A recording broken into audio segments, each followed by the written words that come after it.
Al Pacino and Robert De Niro duly power the momentum and large scale of this groundbreaking film, written and directed by Michael Mann. In the wake of a precision heist of an armored truck, an obsessive detective begins to hunt ruthless professional thief Neil McCauley through the streets of Los Angeles. As the stakes escalate, their lives begin to mirror and unravel, and McCauley's crew initiates its most dangerous and complex heist. Co-starring Val Kilmer, Tom Sizemore, Ashley Judd, Amy Brenneman, Natalie Portman, and Jon Voight, Heat delivers hard-hitting action, gripping suspense, and stunning performances. I've never seen it in theaters. I watched it at home video, had the DVD, had the Blu-ray, now I had the 4K, and man, you know, you watch it the first time, you're like, okay, this movie was pretty good. You watch it a second time, okay, it's pretty great.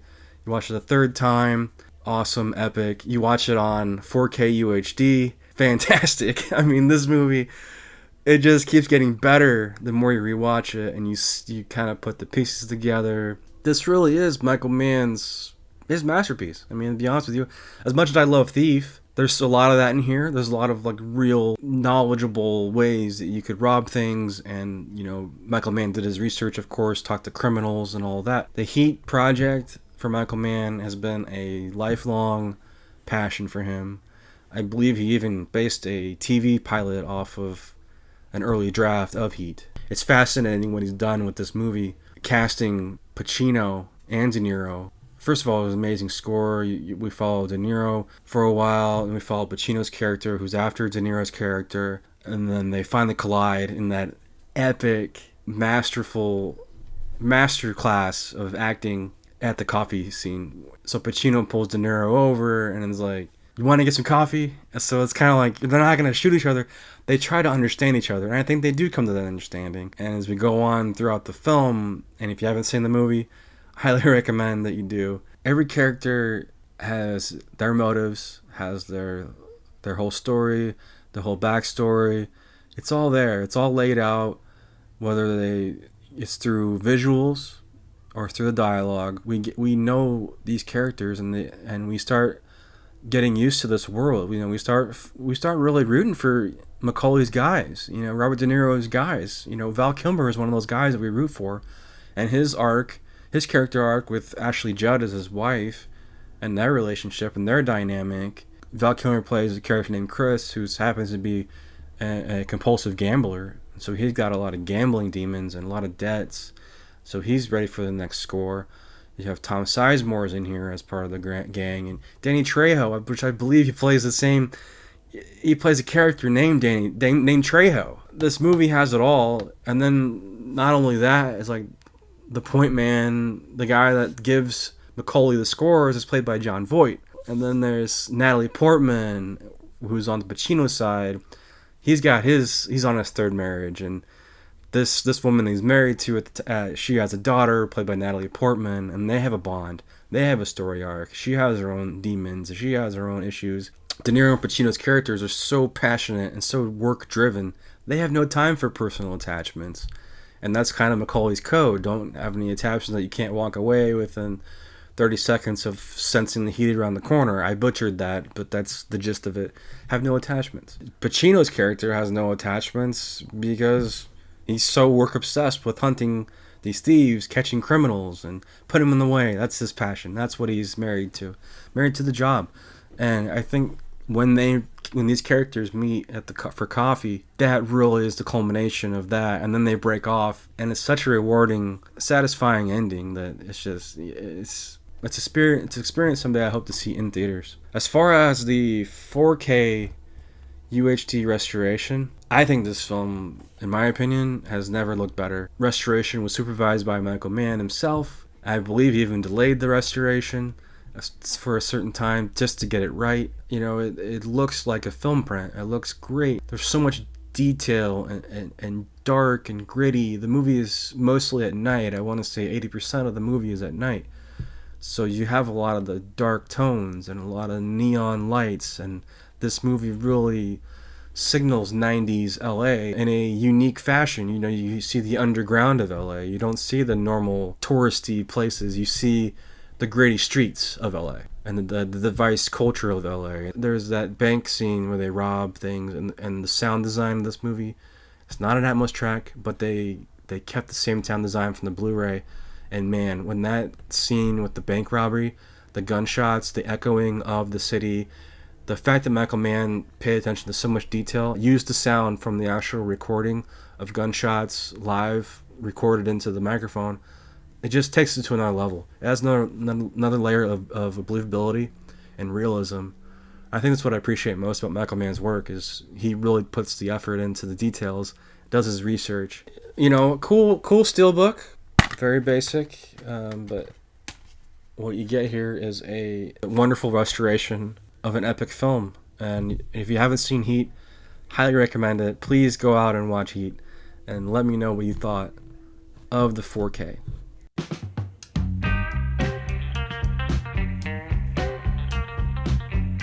While the Black Power movement was reshaping America, trailblazing director Gordon Parks made this groundbreaking blockbuster, which helped launch the blaxploitation era and introduced a new kind of badder-than-bad action hero in John Shaft. A streetwise New York City private eye who is as tough with criminals as he is tender with his lovers. After Shaft is recruited to rescue the kidnapped daughter of a Harlem mob boss from Italian gangsters, he finds himself in the middle of a rapidly escalating uptown and downtown turf war. A vivid time capsule of gritty 70s Manhattan that has inspired sequels and multimedia reboots galore. The original Shaft is studded with performances from Roundtree's leather-sleek fashions to the iconic funk and soul score by Isaac Hayes.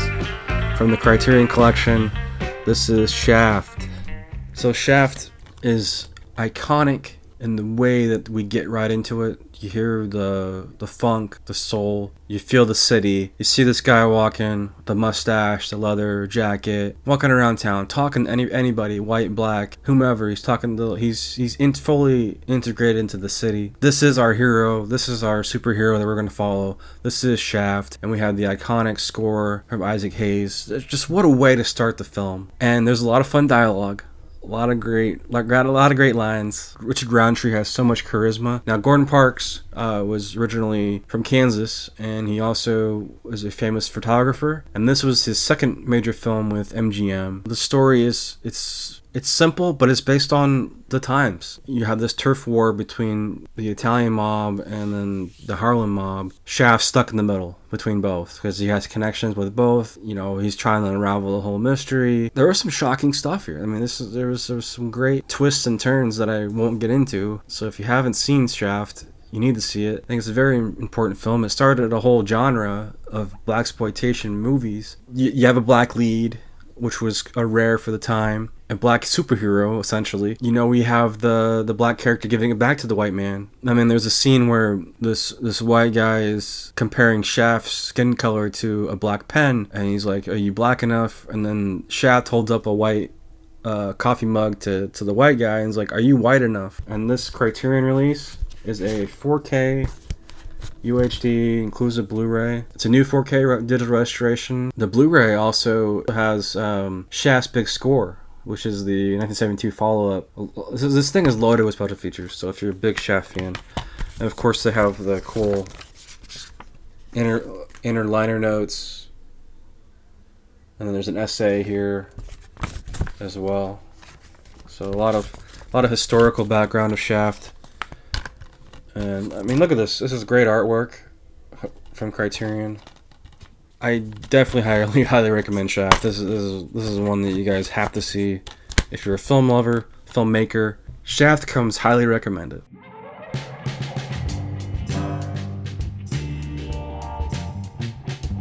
Carmen Sims has just been sentenced to death, that is, life imprisonment on Terminal Island, an island located miles off the mainland of California, which was created to house murderers and vicious criminals in the wake of prison overcrowding. With no guards, no cells, and no laws, Terminal Island has morphed into a de facto society whose self-appointed leader, the tyrannical Bobby, rules with an iron fist, using other inmates, particularly women, for his own brutal pleasures. As tension and violence mounts, Carmen finds her place as the unlikely leader of the island's underground resistance, which is planning to overthrow Bobby's reign of terror. I went in completely blind. Wasn't sure what to expect. I did hear one thing, that it was comparable to Hunger Games. So the idea of sending people that are sentenced to the death penalty to an island where they can't escape. There's no walls, there's nothing near the island, just water surrounds the island. They're even considered dead legally, like they're legally dead as they drop them off in the boat. Carmen is dropped off of the island. She signs her papers saying that she's legally dead to the outside world. Dropped off to Terminal Island. The first person she meets is this doctor who claims that he's innocent. And he's played by Tom Selleck, a very young Tom Selleck. We follow kind of his story too throughout the film, but it's mostly through Carmen. So she meets the group and she's not, she doesn't want to take any drugs. She doesn't want to have sex with any guys or anything like that. And she just goes into this society of Terminal Island. It's a dictatorship led by their leader. His name is Bobby. Not only do the women have to cook, women are ordered to make the crops, dig the ditches, and do all these other torturous activities. So then, there's some people that are rallying up and they recruit Carmen and they're like, well, we're gonna rise up against this Bobby guy and, take him down. And anytime a character might interact, there might end up being like a sword fight randomly. So these two guys, for example, were jabbering at each other and then all of a sudden they wheel out their swords and it's on. Carmen joins that resistance group. They flee away from Bobby's area. Bobby's out on the hunt for them. So I will stop there as far as spoilers, but you have the dynamics of two groups. You have the dictatorship of Bobby versus the new resistance against him. They both have different goals. Again, I won't spoil too much, but I really enjoyed this film. It was a lot of fun, a lot of action. There is a lot of nudity. There's a lot of over-the-top gore. It's more on the exploitation side. So this 4K UHD release from Vinegar Syndrome is awesome. Packaging is great. Embossed cover, embossed back, Mad Dog Killers. And then we go into the outside and then the discs on the inside. So the 4K disc has the movie on it, the Blu-ray has the movie on it and special features. And then there's reversible cover art, which is really cool. So this is the original and this is the new commissioned. I'm going to actually flip it to the original. Why be a man when you can be a Rothman? A brand new extended interview with co-writer and director Stephanie Rothman. This is a fantastic interview. She came up in the Roger Corman School of Filmmaking, but she just did a fantastic job directing this. That's a brand new interview with the lead actress Ina Hartman. Crash Landing on Terminal Island, brand new featurette with actress Marta Christian, actor Sean Kenny. The Rothmanescence, rediscovering the work of Stephanie Rothman, brand new critical featurette, and the Stills Gallery. So Vinegar Syndrome does some of the best work out there. So if you have a chance to pick up Terminal Island, highly recommend it, not only for the film, but for the special features as well. So it's got outstanding recommendation. One of those gems that I'm glad that I stumbled upon. This has been Return of the Disc. I'm Dan. For more Return of the Disc, visit returnofthedisc.com. Check out the audio version of today's show, available on all major podcast platforms. And be sure to subscribe to the YouTube channel.